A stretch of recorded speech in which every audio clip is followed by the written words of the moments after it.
Bonjour à toutes et à tous, bienvenue pour ce nouveau module. On entame maintenant la stratégie commerciale, c'est-à-dire comment mettre en œuvre toutes les décisions qu'on a prises lors de la stratégie marketing et de la stratégie générale.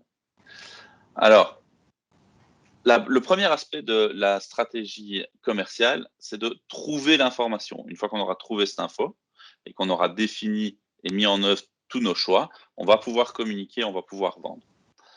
Donc, si la recherche d'infos est parfois spécifique, ça veut dire quoi? Vous vous posez une question, vous allez chercher la réponse à cette question spécifiquement. La plupart du temps, pour bien trouver de l'information, en fait, il faut organiser une veille d'information, c'est-à-dire mettre en place toute une série d'actions qui fait que l'information vous arrive un peu au quotidien et que vous pouvez la digérer au quotidien. Donc, c'est cette image-là. Parfois, vous avez besoin d'avoir une grosse source d'infos, vous allez vous enfiler un gros plat bien lourd, c'est pas facile, ça prend du temps et après, vous avez besoin de vous reposer. Mais finalement, trouver de l'information au quotidien, c'est pouvoir mieux la digérer un peu tout le temps. Le premier réflexe pour vous alimenter en information, c'est de cibler les informations dont vous allez avoir besoin et les thématiques qui vous intéressent. Est-ce que vous avez besoin d'une thématique métier? Est-ce que vous avez besoin d'une thématique gestion? Évidemment, en tant que chef d'entreprise, Salvatore et moi, c'est ce qu'on vous recommande, c'est d'être au moins au courant de ce qui se passe au niveau économie, au niveau des marchés, au niveau de votre secteur, au niveau de la gestion, et puis peut-être aller chercher des thématiques plus métiers. Donc, gardez l'œil ouvert sur tout ce qui s'y rapporte et c'est déjà la base de la veille, c'est soyez attentifs, ayez en tête les choses qui vous intéressent et si vous voyez quelque chose passer, vous le mettez de côté, quitte à pas le lire tout de suite et à le lire plus tard. Et puis, au fur et à mesure que vous allez lire des choses, vous allez élargir votre champ d'intérêt. Donc, par exemple, moi, je m'intéresse à la sécurité. La sécurité, c'est la sûreté. Sécurité, sûreté, c'est pas la même chose. Hop, ça fait déjà deux sources d'intérêt. Dans la sûreté, moi, je vous ai dit, je fais une formation de détective privé. Tout ce qui est renseignement détective privé, c'est une branche. J'élargis l'éventail d'informations. C'est aussi toutes des réglementations et le ministère, le SPF intérieur.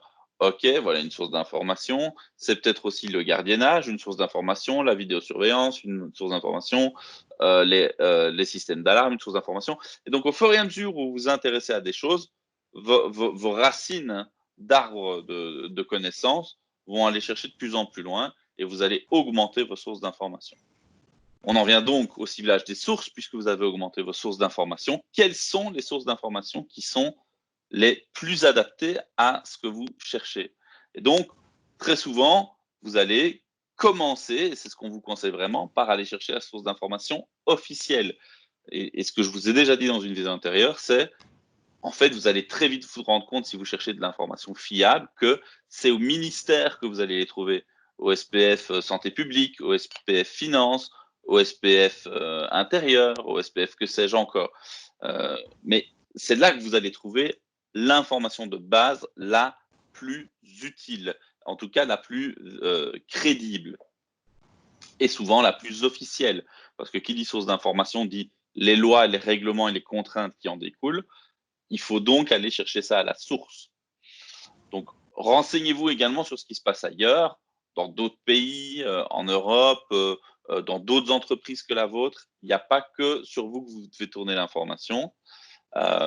Et enfin, quand vous allez vous intéresser à des thématiques, vous allez essayer de rentrer dans des communautés qui s'intéressent à ces thématiques. Et donc, qui dit communauté dit groupe d'échange, groupe de pratique, personnalités qui commentent des tendances. Vous allez peut-être repérer qu'il y a des journalistes qui parlent plus de certaines thématiques que d'autres. Si ce journaliste-là, il aime bien telle thématique, je vais peut-être aller le suivre. Le suivre sur Facebook s'il a une page, le suivre sur LinkedIn si il accepte de se connecter à vous. Enfin voilà. Donc, essayez de voir et de cibler les sources qui sont les plus intéressantes pour vous. Quelle page Facebook, quel groupe, etc. Et on y reviendra. Et enfin, c'est bien de savoir ce que vous voulez comme info, c'est bien de cibler vos sources. Encore faut-il s'outiller pour récupérer cette information et pour la traiter. Et donc, il y a plein d'outils qui peuvent vous aider à collecter cette information. Si vous avez une adresse Gmail, vous avez automatiquement accès à tous les outils Google. Moi, par exemple, j'utilise Google Actualité. Et au moment où vous allez sur Google Actualité, qui est une application et qui est aussi une application téléphonique, et une application en ligne, vous pouvez dire telle thématique m'intéresse, telle thématique m'intéresse, et ajouter des hashtags, ajouter des thèmes et ajouter des journaux, et hop, vous allez automatiquement sur votre application avoir avant tout ces thématiques qui vous intéressent. Donc ça vous permet de trier l'information. Pareil en suivant des pages Facebook, pareil en suivant des personnalités sur Twitter ou même des hashtags sur Twitter. Donc je vous rappelle qu'un hashtag, c'est le dièse et un mot-clé. Et donc il y a des mots-clés que vous pouvez suivre. Et toute personne qui parle d'une thématique va avoir tendance à mettre ce mot-clé. Et donc ça ressortira dans vos recherches. Donc voilà une première manière de s'outiller. Une deuxième manière de s'outiller, donc dans la première manière de s'outiller, c'est je vais manuellement chercher de l'information sur plusieurs sources. Deuxième manière de s'outiller, c'est d'utiliser des outils qui sont des agrégateurs, c'est-à-dire qu'à partir d'un seul outil, vous allez agréger dans un tableau de bord de l'information qui vient de plusieurs lieux. Par exemple, Feedly, NetVibes sont des outils, et moi, tout un temps, c'est ce que j'avais Feedly en page d'accueil de mon navigateur, ce qui fait que dès que j'ouvrais mon navigateur Google Chrome, j'avais cette page qui me disait ah bah sur Facebook en parlant de telle thématique, tu as ça, sur LinkedIn, tu as ça, sur tel journal, tu as ça, et hop, j'avais ce tableau de bord qui agrégeait toute l'information par rapport à des thématiques, et vous pouvez faire des grands onglets. Moi, j'avais un onglet ressources humaines, un onglet marketing, un onglet sécurité. Donc, je m'étais fait ce tableau de bord qui se mettait à jour par rapport aux thématiques qui m'intéressent. Et enfin, vous pouvez aller chercher manuellement l'info à des endroits, elle peut s'agréger, et puis dès que vous voyez quelque chose, vous pouvez vous faire des notes, vous pouvez vous les mettre dans un coin de votre tête. Finalement, c'est se faire un post-it pour ne pas oublier de faire quelque chose, se faire un nœud autour du doigt pour ne pas oublier quelque chose. Il y a plein de super outils qui peuvent vous aider à faire ça.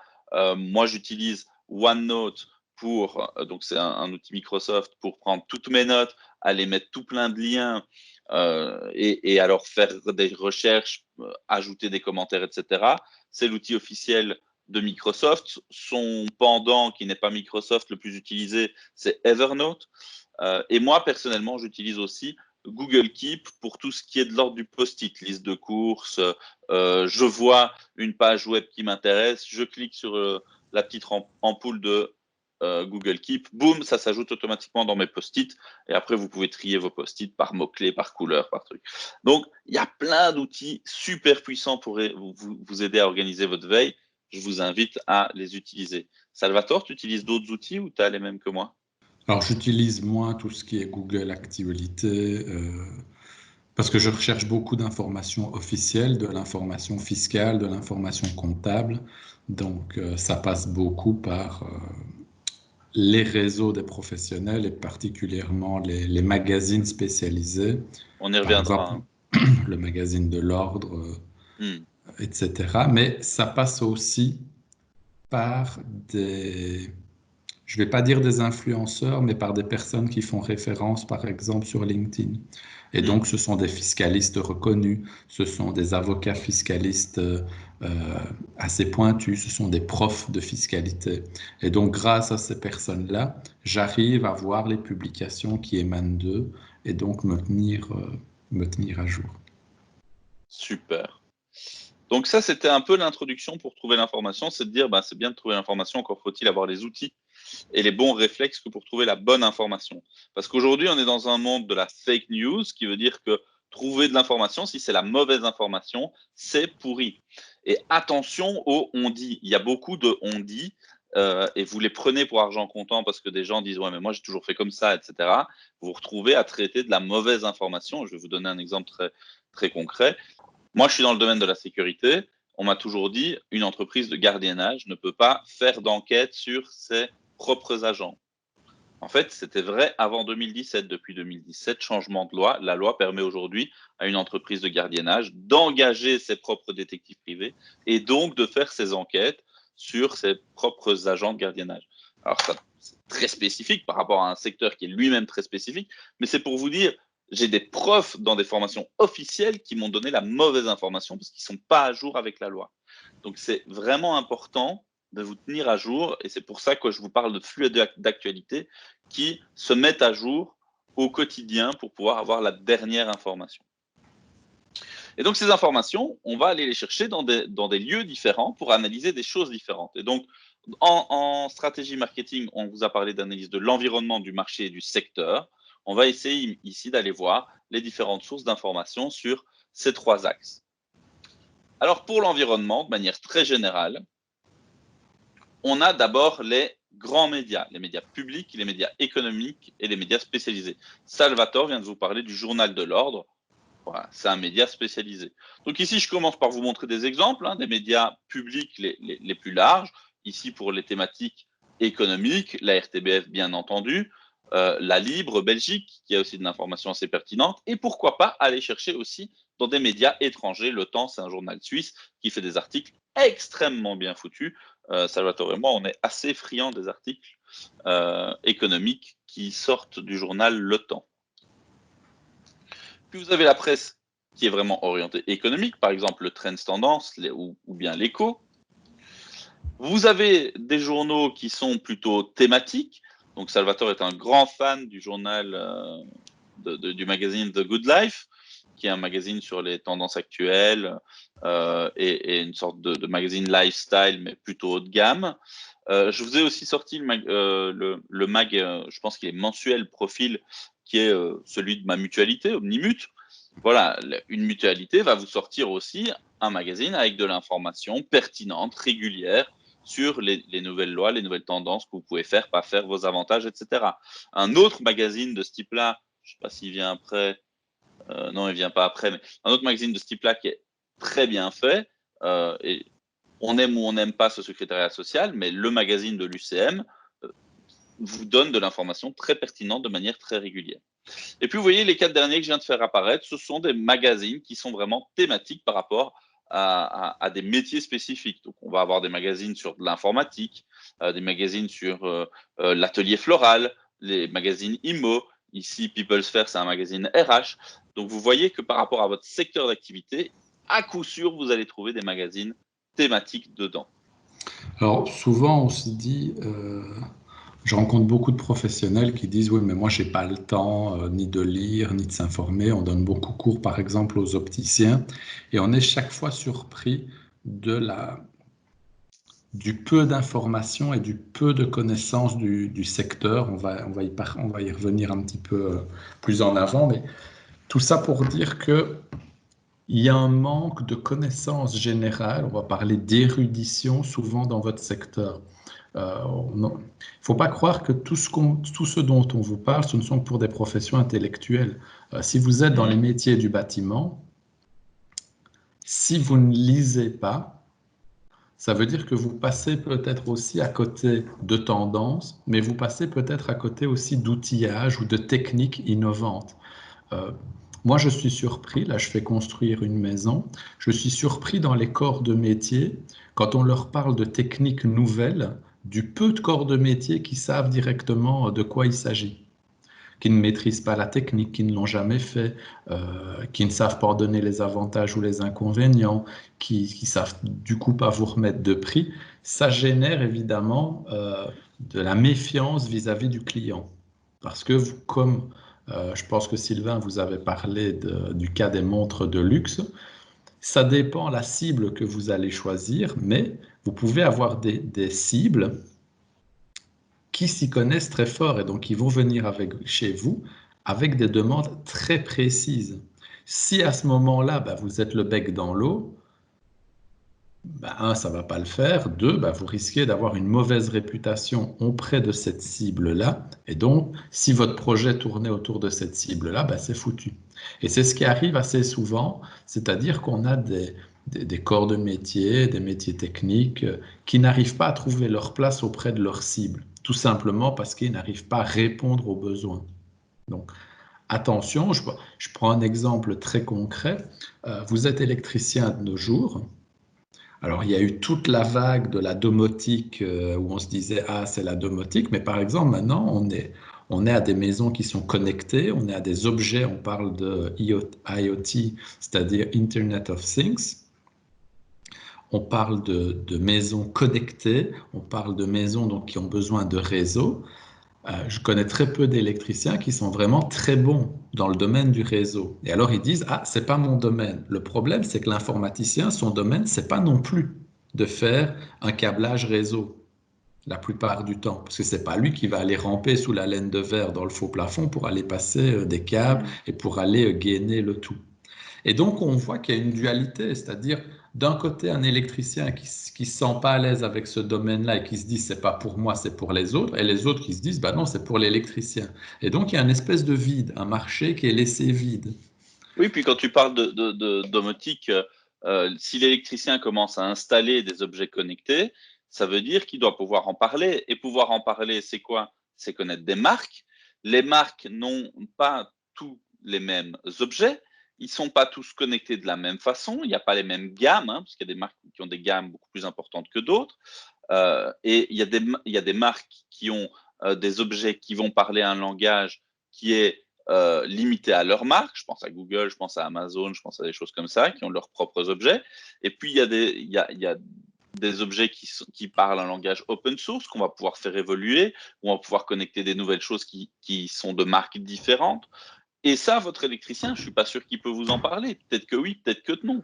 Qui dit objet connecté aussi, dit, et c'est les grandes tendances de la sécurité pour le moment, c'est de dire, OK, mais à partir du moment où c'est connecté, ça veut dire qu'on peut me le hacker. Est-ce que j'ai envie que mon objet connecté, mes chauffages, ma porte qui peut s'ouvrir, on peut ploup l'ouvrir comme ça avec un bout de code. Mon babyphone, ploup, on peut voir mon bébé qui dort. Ça fait réfléchir quand même. Est-ce que votre informaticien est au courant des dernières tendances de sécurité des objets qu'il installe peut-être? Et même si tu reprends l'électricien dans des choses beaucoup plus proximes, par exemple un luminaire, moi je vous mets au défi de demander à un électricien s'il sait à quoi correspond 4000 Kelvin et 3600 lumens sur l'étiquette d'un lampadaire. Donc Et, c'est ça notre message, c'est aller au bout des choses. Alors au-delà des médias, on peut aller plutôt sur les communautés, c'est ce que je vous disais tout à l'heure, et donc on va parler d'experts sur les réseaux sociaux, des gens qui ont des blogs, des communautés de passionnés, des institutions publiques officielles qui partagent sur les réseaux sociaux, voire qui ont leurs applications, mais aussi les fédérations dans lesquelles vous vous inscrivez et comment vos concurrents sont actifs dans ces communautés et sur ces réseaux. Donc ici, évidemment, en fonction de votre cible et donc de votre cible d'acheteurs, mais aussi des gens chez qui vous voulez aller chercher l'information, choisissez le bon réseau social. Typiquement, Facebook, c'est au-delà de 30 ans. Twitter, en Belgique en tout cas, c'est politique, principalement journaliste et technologie. Maintenant, si vous voulez aller outre-Manche, Twitter va être beaucoup plus utilisé en Angleterre, aux États-Unis, etc., dans les pays anglo-saxons. LinkedIn, on est sur le réseau social professionnel. Instagram, on est sur tout ce qui est lifestyle, photo, etc., sur un public qui dépasse un peu les trentenaires, mais qui va aussi beaucoup plus bas. Instagram arrive à fédérer pas mal. Pinterest, on est encore sur autre chose, plus du do-it-yourself. On parle de TikTok pour les plus jeunes maintenant, Snapchat. Donc voilà, allez chercher les réseaux qui touchent vos cibles. Et puis, je vous parlais tout à l'heure de différents SPF, le SPF économie, justice, intérieur, santé publique. En fonction de ce qui vous touche, ça va être important. Mais donc, demain, je veux être traiteur, demain, je veux être brasseur, demain, je veux travailler dans l'alimentaire. Évidemment que je dois suivre le SPF santé publique parce que c'est eux qui vont définir toute une série de normes pour l'ASCA. Demain, je suis intéressé par la gestion de mon entreprise. Évidemment que je dois suivre justice et économie parce que ce sont des décisions clés, parce que ce sont des grandes tendances clés pour la manière dont je gère mon business. Alors, Salvatore vous a dit de devenir expert, il vous a dit de pousser vos compétences avec les derniers exemples qu'il a donnés. Évidemment, ça ne se fait pas que en lisant des articles de presse parce que la presse reste assez généraliste. Donc, à un moment, vous allez devoir approfondir, vous allez devoir creuser. Vous ne passerez pas à côté de la formation. Alors, évidemment, il y a des centres de formation assez grands en région liégeoise qui peuvent vous proposer toute une série de formations. Vous êtes ici probablement en formation à l'IFA-PME, et sinon, bienvenue à cette vidéo. Mais il y a d'autres centres de formation. On en revient à notre alma mater, Salvatore, mais donc HEC a aussi une entreprise de formation exécutive, c'est-à-dire de formation continue pour des adultes déjà sur le milieu, dans le marché du travail. Donc, il y a moyen d'aller chercher des formations à la fois sur des compétences métiers, mais aussi sur des compétences transversales de gestion d'informatique, etc. Mais vous pouvez aussi aller chercher ces compétences en ligne. Et ça, je le redis, je l'ai déjà dit dans une autre vidéo, l'anglais est votre ami pour ça. Il y a des formations certifiante. Moi, j'ai une certification d'une formation à EDX. Il y a même des masters maintenant qui se donnent en ligne, complètement en anglais, complètement en ligne, à votre rythme, sur des plateformes telles que EDX. EDX va rassembler des universités, alors que Udemy, par exemple, c'est plutôt des particuliers qui donnent de la formation, mais il y a plein d'autres plateformes. Je pense à Skillshare ou autres, d'accord? Donc, il y a plein de plateformes accessibles en ligne pour trouver de la formation, y compris de la formation en langue, Walang, formation gratuite en langue. La plateforme de formation pour le code, Salvatore, qui est gratuite, c'est l'école quoi? Vous C'est regarderez. l'école Code 42, je pense. Ouais, ouais, un truc comme ça, Code 42. Et ça, c'est gratuit, c'est en ligne, donc vous pouvez vous développer là-dedans. Et puis, il y a vos fournisseurs qui vont donner de la formation aussi. Votre fournisseur, ça peut être un fournisseur d'outils de support. Je pense à Google qui va vous expliquer comment utiliser ces outils et puis qui va dire, ah ben, au fait, vous voulez sponsoriser des publications, vous voulez sponsoriser des informations et faire du marketing en ligne. Attendez, on vous forme au marketing en ligne. Alors évidemment, c'est du placement de produits. Ils vont vous former aussi à du marketing en disant, au fait, vous pouvez le faire avec nos produits et donc utiliser nos produits. Néanmoins, ils vous permettent de suivre des formations gratuites en ligne et d'avoir un certificat. Ici, formation, je ne sais plus ce que c'est ici cet exemple, formation RLS, application, produit de peinture et enduit. Voilà, vous avez un fournisseur qui organise une formation pour utiliser ces outils. Ça, c'est vraiment très, très bien parce que ça vous permet en plus de vous tenir à jour par rapport à toutes les innovations, parce que ces formations-là, c'est aussi souvent pour des produits qui arrivent sur le marché ou des techniques qui arrivent sur le marché et ça vous permet vraiment d'être à la pointe. Il y a notamment pour tout ce qui est matériaux de construction, la marque Ecobati, pour ceux qui se spécialisent dans des matériaux éco-responsables, bons pour la santé, etc.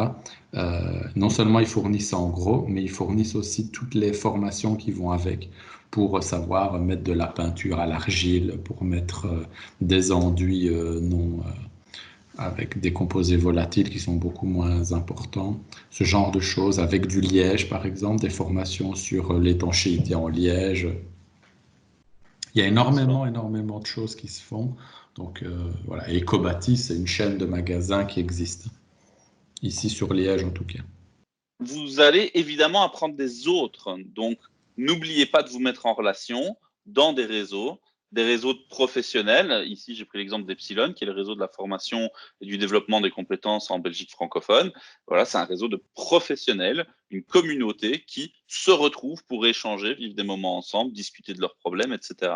Il y a eu pas mal de buzz récemment qui disaient que tous les chefs d'entreprise pendant le Covid des grosses entreprises belges étaient ensemble sur un groupe WhatsApp pour s'échanger leurs problèmes et discuter des questions auxquelles ils faisaient face, etc.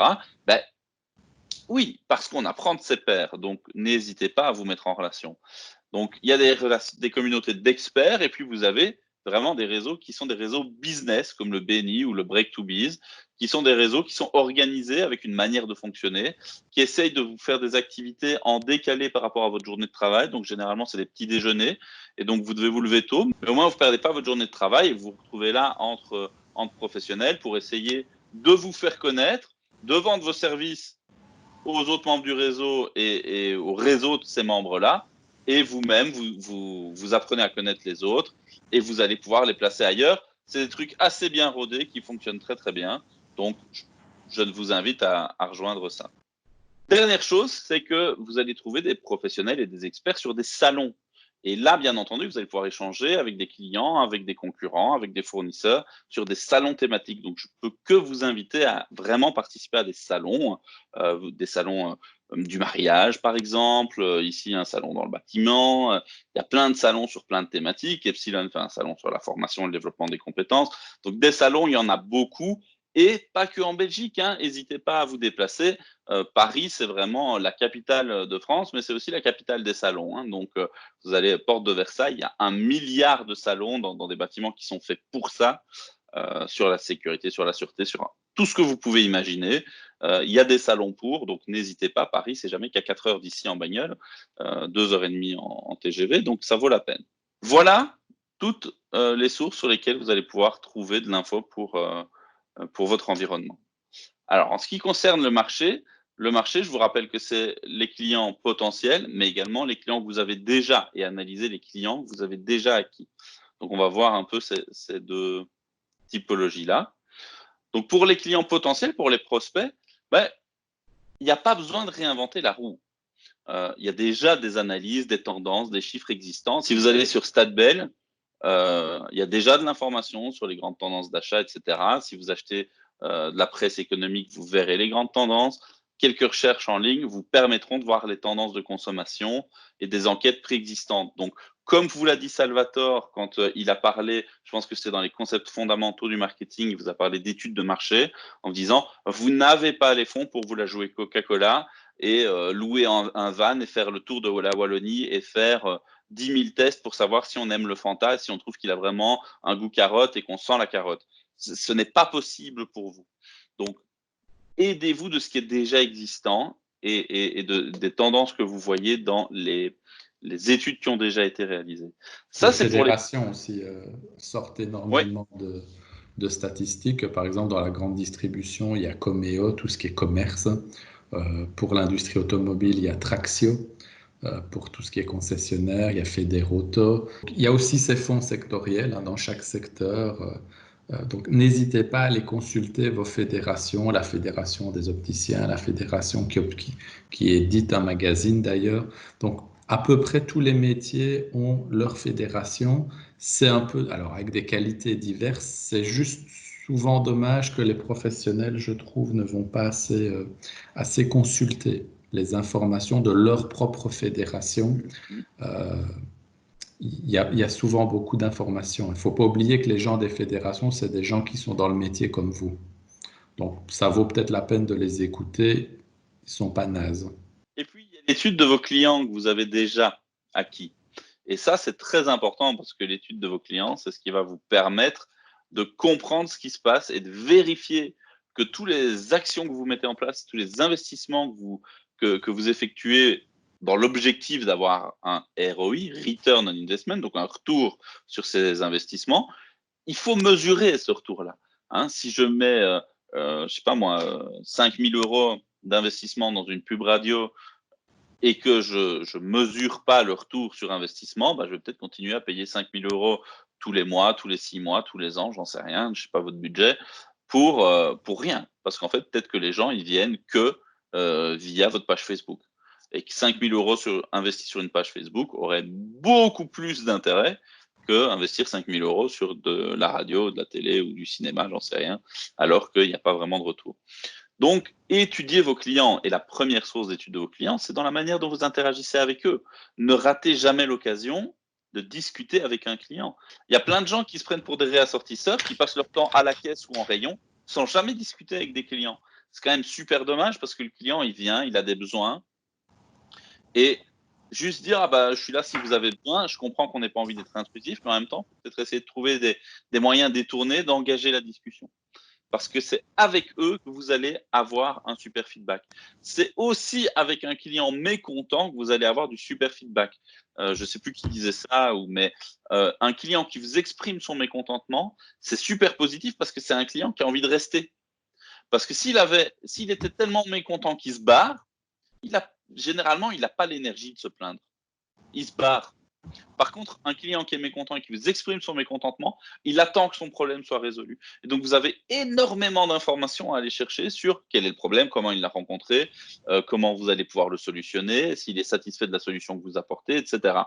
Et d'ailleurs, les statistiques montrent qu'un client qui a eu un problème et qui a été résolu est plus loyal a posteriori qu'un client qui n'a jamais eu de problème. Pourquoi? Parce qu'il sait que quand il a un problème, vous vous occupez de lui et vous le prenez en compte. Donc, je ne suis pas en train de vous dire de créer des problèmes et puis de les solutionner pour garder vos clients et les rendre loyaux, mais ce que je vous dis, c'est que c'est vraiment important de vous occuper de vos clients. Donc ça, c'est interagir avec vos clients. Ensuite, avoir des fiches clients à jour. Pourquoi à jour? Parce que ça prend un temps de fou de mettre en œuvre des fiches clients. Il y a plein de programmes qui existent.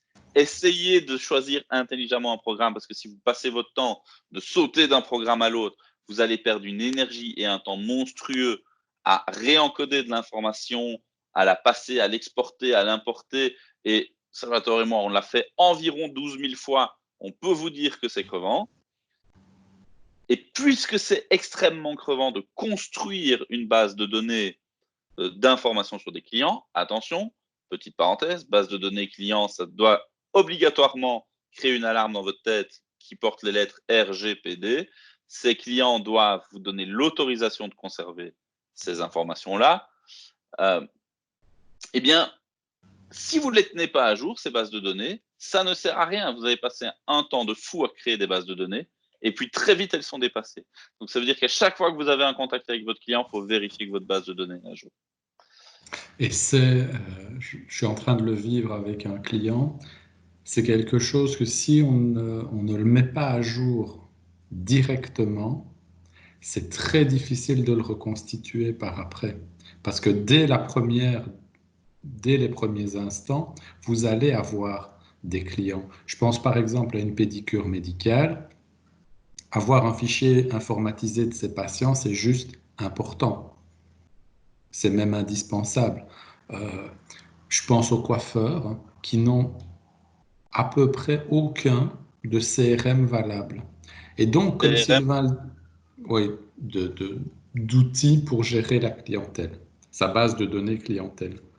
Donc, en fait, chaque fois que vous avez un contact avec un client qui soit potentiel ou qui devient un client acquis, vous devriez pouvoir avoir une fiche sur ce client-là. Et au fur et à mesure qu'il acquiert des services ou des produits chez vous, ça devrait venir s'ajouter sur son compte. Et ainsi, on peut suivre, tiens, quelle est la fréquence d'achat, le panier moyen par typologie de client, etc., etc. Alors, ça a l'air d'être des statistiques qui vous semblent complètement à l'ouest par rapport à vos besoins. Sachez que tout ce qu'on vous explique pour le moment, c'est pour prendre des décisions. À qui vous allez adresser un message dans le futur? À quel type de clientèle? Qu'est-ce que vous allez faire comme action de fidélisation? Tout ça, si c'est basé sur rien, bah vous allez en permanence tâtonner.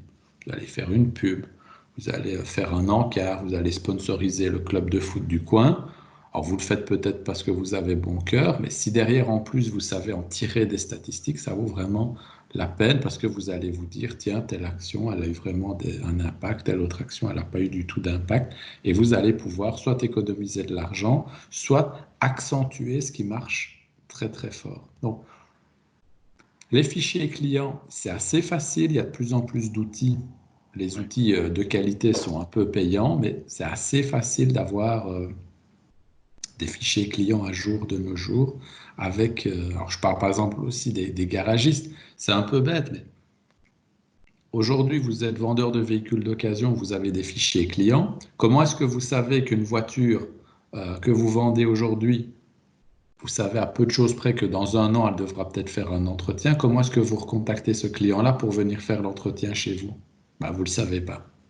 Et donc, vous perdez une occasion d'avoir des clients. Et c'est fou la débauche que je vois chez mes clients à moi, en train de se dire, oui, il faudrait que j'augmente la pub, j'ai pas eu assez de clients, ou je constate une baisse du chiffre d'affaires, alors que c'est des sociétés qui ont 10, 12, 15 ans d'existence, qui ont donc des fichiers de clientèle qui sont juste énormes, enfin, qui pourraient être juste énormes, mais ils ne les utilisent pas, ils n'utilisent aucun moyen. Donc, voilà, vraiment dommage parce que ça ne nécessite pas beaucoup d'investissement, ça ne nécessite pas des logiciels et des compétences de fou, il faut juste le faire. Euh, Tout à l'heure, Sylvain vous parlait d'interaction avec vos clients. Impliquez vos clients. Par exemple, vous voulez refaire la peinture de votre salon de coiffure, impliquez vos clients, demandez-leur ce qu'ils en pensent. Vous voulez rajouter un service, moi je l'ai fait, j'ai demandé à à une de mes clientes de demander à ses clients, c'est un salon de coiffure, tiens, qu'est-ce que vous aimeriez trouver comme service lié aux cheveux, à la personne dans votre salon de coiffure et que vous ne trouvez pas. Et à force d'avoir posé la question à toutes les clientes, il en est ressorti un élément, c'est que les clientes vous laissent faire épiler les sourcils en même temps qu'elles vont chez le coiffeur. Mhm. Alors c'est un peu bête, mais si on leur demandait 5 euros pour l'épilation des sourcils, ben voilà, ouais, elles se faisaient 5 euros par cliente en plus. Et ça ne lui prenait que 5-6 minutes. Voilà, c'est un peu dommage, tout comme par exemple, si vous arrivez à avoir un service ajouté dans un salon de coiffure, la manucure. C'est bête, mais quand une dame attend sa coloration, qu'elle pose, ben pendant ce temps-là, elle ne fout rien, alors qu'elle Mhm. pourrait consommer un autre service.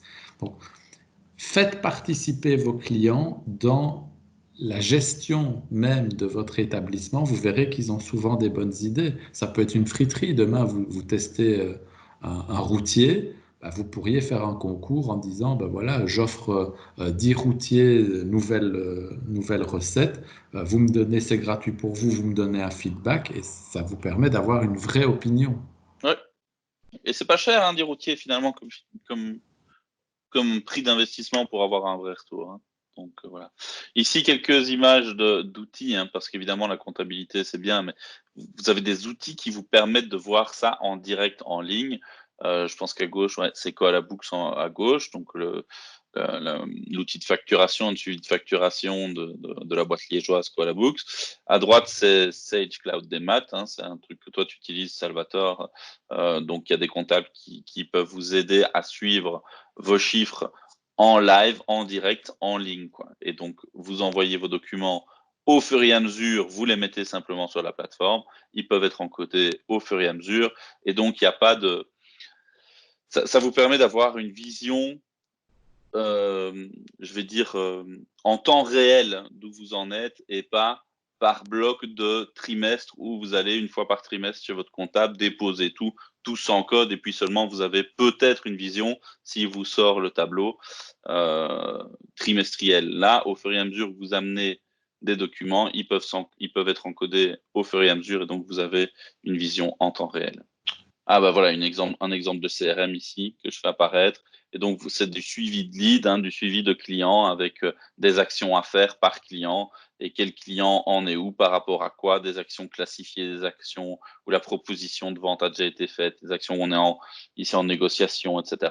Donc, vous voyez, vous pouvez classifier vos actions, c'est assez intéressant. On parle de CRM, mais il ne faut pas oublier qu'il y a un CRM liégeois assez connu mondialement qui s'appelle Odoo. Oui, Ils en font de la pub à la télé. Donc, c'est des outils qui sont extrêmement puissants et qui ont un business model qui est assez intéressant puisque vous payez au mois et au module. Et vous pouvez arrêter quand vous voulez. Donc, on n'est plus sur des investissements colossaux d'antan. On est vraiment sur du service à la carte mensuelle avec des coûts assez faibles. Donc, lancez-vous, mettez ça dans vos plans financiers. Dites-vous que vous allez investir 500 ou 1000 euros la première année en logiciel de service. Vous verrez, vous ne le regretterez pas. et enfin, pour l'étude sectorielle, eh bien, il y avait trois aspects dans l'étude sectorielle qui étaient identifier ses concurrents, les analyser, se différencier. Alors, pour les identifier, je dis toujours, commencez par ce que vous pensez vous-même. Il n'y a pas besoin d'avoir plein de ressources, hein, mais qui je connais? Il y a cette fameuse étude marketing qui dit, bah, quelles sont les marques de soda que vous connaissez? Alors, les gens commencent à citer Pepsi, Coca, Fanta, Sprite, Canada Dry, etc. Virgin Cola, peut-être, Braise Cola, pour ceux qui ont été en Bretagne, enfin, j'en sais rien. Et en fait, vous vous rendez compte que bah, déjà, vous pouvez mettre Fanta Sprite chez Coca, c'est la même boîte, etc. Et donc, en fait, vous vous rendez compte qu'il y a peut-être une, deux, trois, quatre boîtes qui viennent directement. Et puis, derrière ça, si on vous dit, est-ce que vous connaissez celle-là, Dr Pepper, machin, truc. Ah, ok, en fait, il y en a d'autres que je connais aussi, mais auxquelles j'ai pas pensé directement. Et donc, on n'est pas sur les mêmes niveaux on n'est pas proche de la même façon de ces marques-là. Mais c'est pareil. Si je vous dis, à votre avis, qui sont vos concurrents, si vous m'en citez 5, il y a de fortes chances que ce soit effectivement vos 5 plus gros concurrents. Parce que vous savez, en fait, intrinsèquement, qui sont vos plus gros concurrents, ceux qui vous font de l'ombre. Vous avez déjà entendu vos clients partir ailleurs. Donc, vous savez a priori déjà qui sont les plus gros concurrents. Après, vous pouvez essayer d'en repérer des nouveaux. Vous pouvez essayer d'utiliser le bottin. Alors, le bottin, ça semble être l'ancêtre, mais bon, il y a les pages d'or en ligne aujourd'hui. Tout le monde n'y est pas, mais l'avantage des pages d'or, c'est que vous pouvez faire une recherche par activité et par zone. Et donc, ça, c'est vachement utile pour d'un coup dire, bah, dans telle zone, on a parlé de zone de chalandise dans les analyses marketing, dans une zone de chalandise et même au-delà, ceux qui font telle activité peuvent être mes concurrents. Et donc, vous les repérez assez facilement. Et puis, vous pouvez, et c'est ce que va faire la personne qui cherche quelque chose, avoir le réflexe de ah ben, je cherche quelque chose, je vais sur Google. Et donc, sur Google, vous allez pouvoir repérer vos concurrents en ligne les plus forts. Et pour ça, vous allez devoir vous mettre dans les bottes du client. J'ai mis attention expression parce que Google va référencer, c'est-à-dire mettre en haut de la page de recherche des pages par rapport à des expressions. Et donc, si vous voulez vraiment repérer tous vos concurrents, il faut non seulement taper une expression, mais en taper d'autres. Et donc, pour reprendre un exemple de coiffeur, évidemment que si vous tapez coiffure Denise Herstal, vous avez de fortes chances de tomber sur le site de coiffure Denise Herstal. Mais c'est pas du I love myself. Si moi je suis coiffure Denise et que je veux trouver mes concurrents, je vais taper coiffeur Herstal. Et puis peut-être qu'en fait mon positionnement c'est coiffeur pas cher. Je vais mettre coiffeur pas cher Herstal. Peut-être que je veux aussi voir ce que les gens disent quand c'est meilleur coiffeur Herstal. Je mets meilleur coiffeur Herstal. Donc cherchez plusieurs expressions et en fonction des expressions qui correspondent à votre positionnement, vous allez trouver coiffeur dame, coiffeur extension, coiffeur coloration. En fonction de ce que vous recherchez, vous n'aurez peut-être pas les mêmes résultats. Donc pensez bien à chercher plusieurs expressions différentes. Alors ensuite, il y a tout ce que vous allez trouver sur la banque Carrefour des entreprises et sur le moniteur belge, donc la base de données des personnes morales de Belgique. Là, il s'agit de toutes les entreprises et toutes les activités commerciales pour la BCE et toutes les sociétés pour le moniteur belge qui existent. C'est une obligation légale d'être inscrit à la BCE et de publier ses statuts et autres documents officiels au moniteur belge. Et toutes ces informations-là sont publiques. Donc, vous pouvez rechercher sur ces plateformes-là différentes informations par rapport au nom, par rapport au numéro d'entreprise, par rapport à la localité, par rapport à l'adresse, etc. Et dernièrement, qu'en disent mes clients? Parce qu'une fois que vous avez identifié un concurrent, ou si vous cherchez des concurrents, ben, demandez à vos clients, c'est eux qui sont le plus propices à aller consommer ailleurs. Donc, n'oubliez pas de toujours aller chercher du feedback auprès de vos clients. Vous allez toutes et tous avoir des clients qui vont arriver, des clients nouveaux et des clients qui vont partir. N'hésitez pas à les interroger aussi. Vers où vont-ils et d'où viennent-ils? Ça peut être en grappillant des informations sur d'autres devis, c'est en laissant traîner ses yeux peut-être chez le client qui aurait aussi dans un classeur ou qui aurait sous la main un autre devis avec un nom. Donc faites-vous votre propre base de données des concurrents. Pourquoi? Un, pour connaître vos concurrents. Deux, pour savoir quels sont les concurrents avec lesquels vous êtes réellement en concurrence. Parce que vous pouvez connaître vos concurrents, vous pensez pouvoir les connaître, alors que peut-être c'est pas avec eux qu'on vous associe. Donc, attention dans l'identification des concurrents. Il y a ce que vous pensez, vous, ce que vous allez trouver et surtout ce que les clients en disent. Reste à les analyser. À nouveau, commencez par vous. Vous les avez identifiés, qu'est-ce que vous pensez d'eux? Puis à nouveau, on en retourne à nos clients. Qu'est-ce qu'ils en disent, mes clients? Et puis, je peux aller plus loin. On fera peut-être un module complémentaire là-dessus si on trouve le temps, Salvatore, sur l'analyse des chiffres de ces clients-là sur la BNB. Donc, si votre si votre concurrent est une société, elle est obligée de publier ses comptes annuels sur la Banque nationale de Belgique. Et donc, vous pouvez aller chercher ces chiffres.